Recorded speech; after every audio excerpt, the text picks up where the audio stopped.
And welcome back to the Valley in the Shade. You're here with a man named Jack and lovely special wife guest Straussberry. Say howdy, Straussberry. That is me. Hello, how are you? You might even say, how do you do? Nope, not today. No, not today? Nope. More Epic the Musical. It's awesome. We're having a good time with it. Next song in the list is the Underworld saga, opening with aptly titled Underworld. We're going to be looking at another one of Gwendy's animatics because they're incredible. Please go give Gwendy the thumbs up. They deserve it. You watching our reaction does nothing, so please go support the original content. Yes, and get ready for us to turn 4 minutes into an hour. Hey there, demons. It's me, your boy. Friends, Cersei's instructions were clear. A person who thinks all the time has nothing to think about except thoughts. No matter what. That's the lamb from Gwendy's previous animatic that we watched. It was a sacrificial lamb. Do you think he knew he was about to be sacrificed? I don't know, probably. But I guess this is where all his brothers and sisters are now. Thanks to the same crew, in fact. You hate to separate a family. Ohana means family. Family means nobody gets left behind or forgotten. No matter what we hear, full speed ahead until we find the prophet. My comrades, this land confuses your mind. So no matter who we find, full speed ahead until we find the prophet. Good. I like the faceless crew behind Eurylochus. Like, I know that pretty much everyone in the actual original crew had names in the Odyssey. Most of them don't here, and depicting them as faceless is just a good way to save on time and energy. Yeah. Like, at least they're there. You get the silhouette, you get the mouth, and specifically them standing behind Eurylochus, who clearly does not approve of this plan, but he doesn't have any better ideas because so he can shut his mouth. Mm-hmm. Like fucked up in the head and shoulders or something. I mean,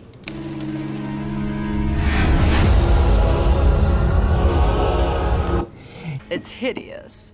It's horrible. It's home. Cerberus! He's a good boy. Pet the good pupper. There's a good boy.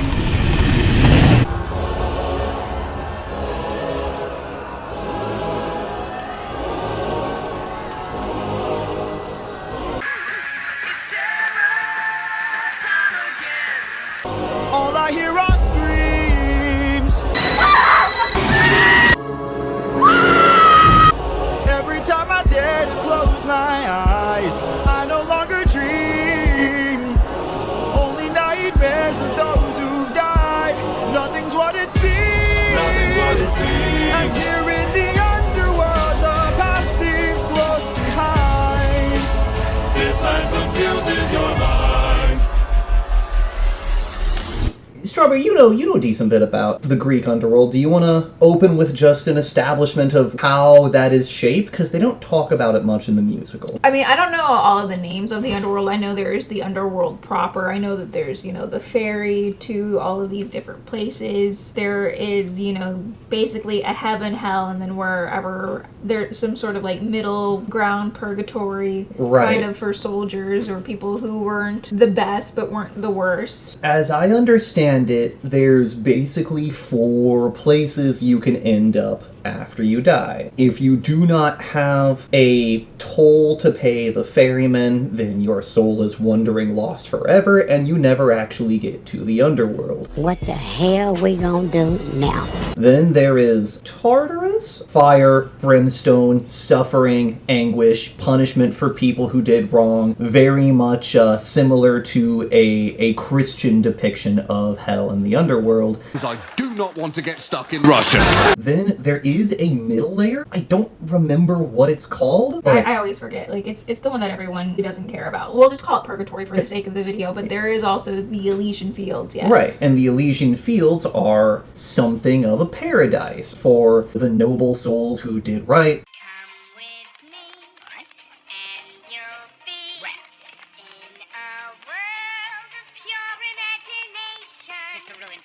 When they come in here with all that they hear are screams, they're not in Tartarus yet. They're just in the part where there's lost souls wandering. People who can't pay Sharon? Sharon, Karen, depends on how you're interpreting that CH. I like Karen just because I think that's, you know, a cool sound. Also, just great animation so far. Like, this is, it's not fair to call this an animatic. It is pretty much animation at this point from Gwendy. And it's looking fantastic. And that's one of the reasons I went back to stop on this still specifically, is this depiction of just the cavernous arched ceilings with the pillars and the faint blue glow in the background. This is a cool shot. It's an incredible shot. It's okay that it lingers on screen without any movement. Several seconds, I think. It's a cool still. One of my favorite things just throughout the Underworld animatics in general is that a lot of people have agreed on this turquoise aesthetic to the Underworld. It is very Disney Hercules anyway, rather than, you know, anything else. But I also do like animators who do use other aesthetics. There's another one, I forget the name of them, but they used more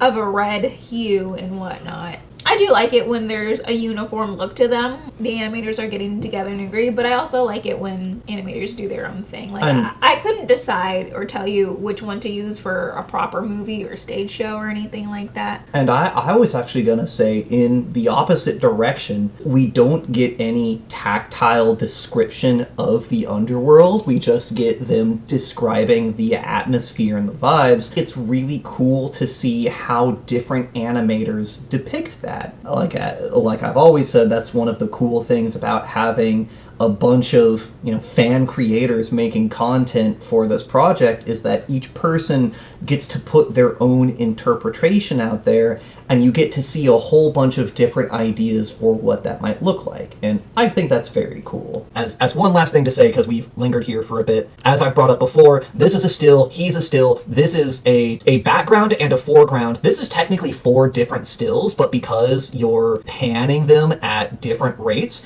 it gives that very animation style movement, and you get 4 frames to stretch over a good 5 seconds there, and it's cool and visually engaging. Very, very big props to Gwendy. Good stuff. Also, one more thing before we go on with the video. I would like to say that Gwendy's design for Odysseus is one of my favorite ones. It's not the sexiest one. I think that still goes to Britt or Jimena. Daddy's home. Daddy's home. But I feel like this one looks like it sounds the most like Jorge. Yeah, because as much fun as it is to depict Odysseus as the grizzled war veteran, Jorge as the beautiful tenor that he is just doesn't sound that gruff. Well, I don't think he needs to look that gruff yet. But in general, I just feel like this one is such a good mix of like handsome but also fitting of Jorge's voice as well as the character Odysseus overall. This land confuses your mind. When does a man become a monster?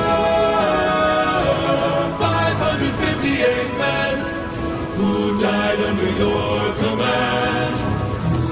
So I think one of the most ambiguous things about the lyrics that Odysseus details is that this land confuses your mind, whereas we have Jorge, who has outwards of the song said that these are the last thoughts of the people who died. Like, that is confirmed a Jorge truth, but which I don't necessarily like that. I would like this to stay ambiguous, like if this was just Odysseus's guilt eating at him. And especially since these are, of course, the drowned souls of his crew, they wouldn't know how many men have died, especially since this number is accurate as of this exact moment in the story when Alpinor falls off of the roof at Circe's palace and dies. If this is supposed to be their last thought, how would they know how many are dead unless they're doing a head count as fresh corpses arrive? You were leading into there. I think it would be very cool to leave it ambiguous how much of this is the Underworld and how much of this is Odysseus's guilt just driving him literally insane. Yeah, like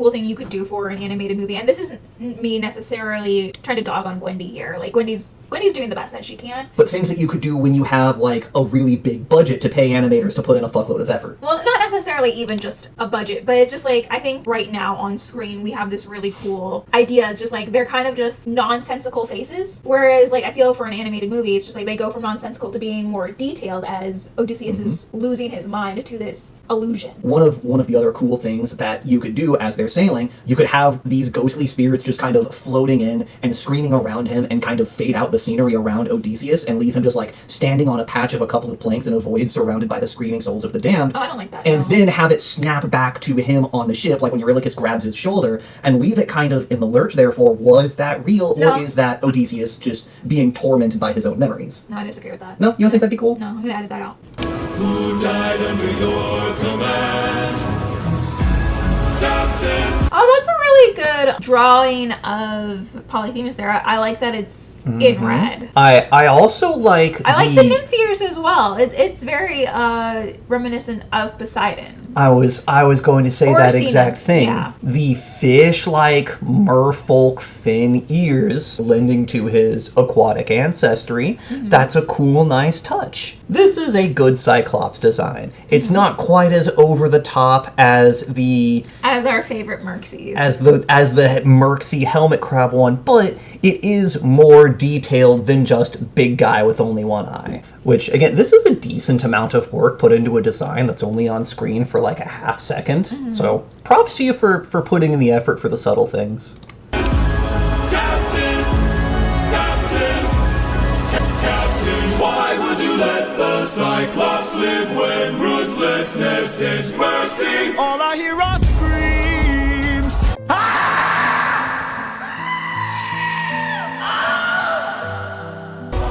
Every time I dare to close my eyes, I no longer dream.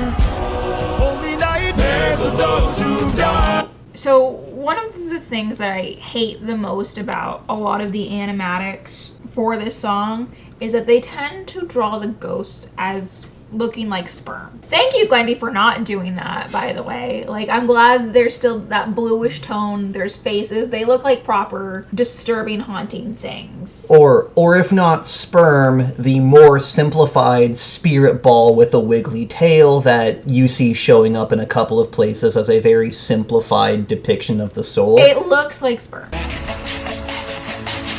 Thank you so much, Gwendy, for not doing that. And if you see us not reacting to a lot of others, it's because those versions take me out of the song. Like, I cannot take it seriously once I see the sperm ghosts trying to go for Odysseus's butthole. I'll make mistakes. All of them aren't hot dog masturbation related. Those who die, nothing's what it seems. Nothing's what it seems. But in the underworld, the past seems close behind. I keep thinking of the infant from that night. I keep thinking of... So I really loved that when I first saw it in the animatic, and I still love it, don't get me wrong. I love that there's just this innate trauma from killing the baby, and the anchor was turned into a flashback for him. So yes, the falling anchor falling into the falling infant is an incredibly cool visual metaphor, especially with the snap there for how ever present it is in Odysseus' psyche. Infant from that night. I keep thinking of the infant from that night. This life is amazing. It's time to stop. With open arms. So one thing I would actually love to see in a grander version of the Underworld in a movie is that at this point they've reached the Elysian Fields. Yeah. Like this is specifically not an illusion. This is Polites at peace. I think it would be so much fun to actually get to explore the Underworld, especially since we don't get Hades in Epic at all. I think the exploration of the Underworld through this song and through the rest of the Underworld saga is a good substitute for that. Yes or back in When Polites Dies, when Odysseus goes down to get the armband that we've talked about would be a permanent part of his kit, if he took the extra couple of seconds to put some coins remains on Polites' eyes because that's all he could do for a burial. You could work that in to get Polites to the Elysian Fields without hard breaking Greek canon. Otherwise, if he's not in the Elysian Fields right now, maybe he's just hanging out with Hades and he's just like, don't hate your job. Greet the world with open arms.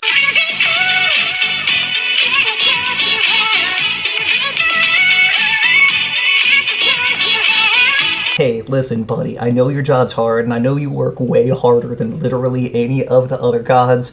I respect that, you know, you're doing a good job. And then Polites gets demoted to, like, not a deity, but, like, some kind of greater station. No, promoted, sorry. And then Hades promotes Polites to some sort of, like, serving station in the underworld, and he gets some extra power, authority, or something. You just see him playing with puppy Cerberus. I think that would be super, super fun if he became, like, an animal breeder for Cerberus dad and Cerberus puppy or something like that. Yeah, like, that would be like cute. if you didn't see Cerberus here at the beginning of the animation, you would just have him be a puppy trained little baby Cerberus. That would also be a great way to tie in the open arms motif, because he would be the guy that takes this gigantic, monstrous dog and greets it with open arms and just gives him some good belly rubs and befriends Cerberus. Yeah. It would all tie in very well. Yeah. Whatever we face, we'll be fine if we're leading from the heart. No matter the place where we can light up the world, here's how to start. Greet the world with open arms. Greet the world with open arms. Stop! I will say the one minor quibble I have about this animatic is Odysseus getting off the ship. In a lot of depictions of most underworlds across all fictions, if you're going there, you have to keep straight ahead to where you're going and then leave immediately. If you get sidetracked, you run the risk of getting lost forever, and that is echoed in the opening of this song. Full speed ahead until we find the prophet. This land confuses your mind. I'd much rather he, like, try to throw a rope, or he tries to jump off and let Eurylochus grab him and hold him back and have the crew physically restrain him to, like, make him not seem as just a total failure bad person. Or if you wanted to do this, to depict this as a trick of the underworld to get Odysseus to stay there, you could have the Polites ghost offer the lotus flower. Ooh. And as we know, in the underworld, you are not supposed to accept or eat any of the food. Otherwise, you stay there. And Eurylochus is the one who, no, toss. Or if not the lotus flower, have Polites holding out the pomegranate. No, pomegranate is more of a Persephone kind of thing. I think the lotus flower, given what it's meant to Polites in there, it makes a lot more sense. Fits him a lot more. Fair enough, fair enough.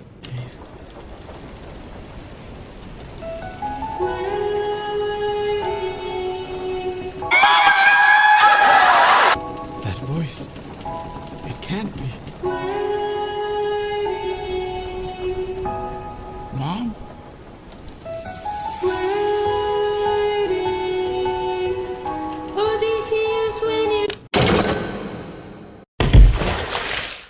So I haven't talked enough about the vocals in this song, just in general. As always, Jorge, amazing job. I love you. Have the voice of an angel. I swear to God, if there's ever like a Hunchback of Notre Dame live action remake, man. I think he would make a fantastic Quasimodo. He absolutely would nail that part. And also, great job, Mrs. Jalapeno. This is, in fact, Jorge's mother singing this part, and she nails it. And this is also the first time in the musical where we hear waiting, and boy, does that hit home. Even though we haven't seen this character at all, it really speaks to the children and all of us that need our mom. Something Danny Mata said is that this character should have been brought up sooner. I disagree because I think I like the idea of Odysseus having taken his mom for granted, like we all do. Or we all forget those comforts of home. Or alternatively, he's so focused on the war and on the survival and on trying to get home, he forgets that she's getting older and up there in years. And it's... See, my headcanon is that he's probably already assumed that she's gone anyway, but I think being faced with that reality hits in a way that you can never actually expect. All of us expect for our parents to die someday, and most of us are going to outlive our parents, but we can never really anticipate what that pain is going to be. It's a one-way trip and we all make it. It's a beautiful depiction. It is very sad and it's meant to be sad, but it's a truth that you have to face up to. Come home, I'll be waiting.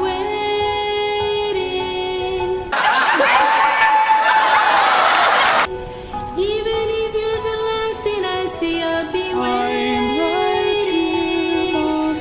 Can't you see? I'm waiting. I took too long.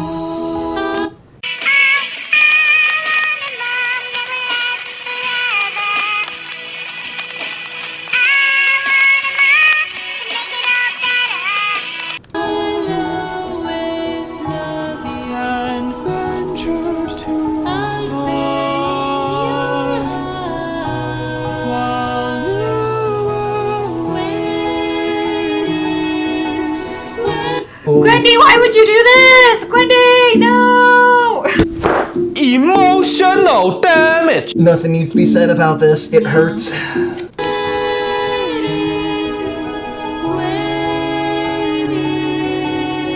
But like this last one is very clearly them saying goodbye as he's heading out to war, because he's got the owl brooch and the owl helmet and the armbands.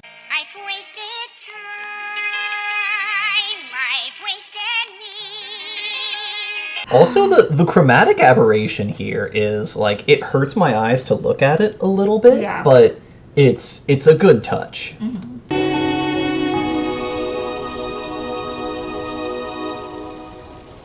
Bye, Mom.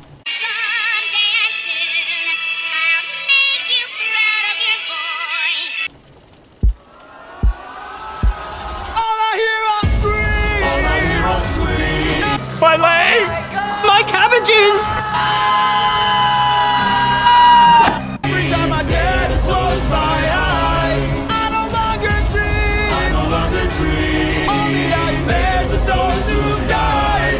Don't touch me, motherfucker. Nothing's what it seems. But in the underworld, your past is always close behind. Your past is always close behind. Down in the underworld. I'm depressed. I need a cookie. So we didn't talk about Eurylochus trying to comfort Odysseus there and Odysseus pulling away. I like to think that Odysseus knows what happened with the wind bag right there. Like that also, again, props to the animator. Anytime you can use the visuals to redeem Eurylochus's character, please do it. Like, he needs those redeeming moments to keep him from just being, like, a bad person. I would say, however, I think he does know about the wind bag, and I think he might still be salty. Like, you said I couldn't get them back, but here they are. And you still haven't said thank you once, Captain. It's always, Captain, Captain. It's like, how about thank you? Thank you. Jeez, why do I always have to save your... Anyways, fantastic animatic done by Gwendy and NS2D Studios. Thank you, Gwendy, for the animatic, and thank you, Jorge Rivera-Herrans, for the excellent music. Again, don't forget to go throw some appreciation at Gwendy for this fantastic work. This one, I think, is my favorite of the Underworld depictions. It's just good across the board. It's one of my favorites just because it does not have the sperm ghosts. Yeah. But also everything else about it is just fantastic. Anyways, thank you all so much for watching. If you got this far, don't forget to comment, because if you don't comment, you're not real. And we will see you next time, but until then, you can find us right here on the dark side.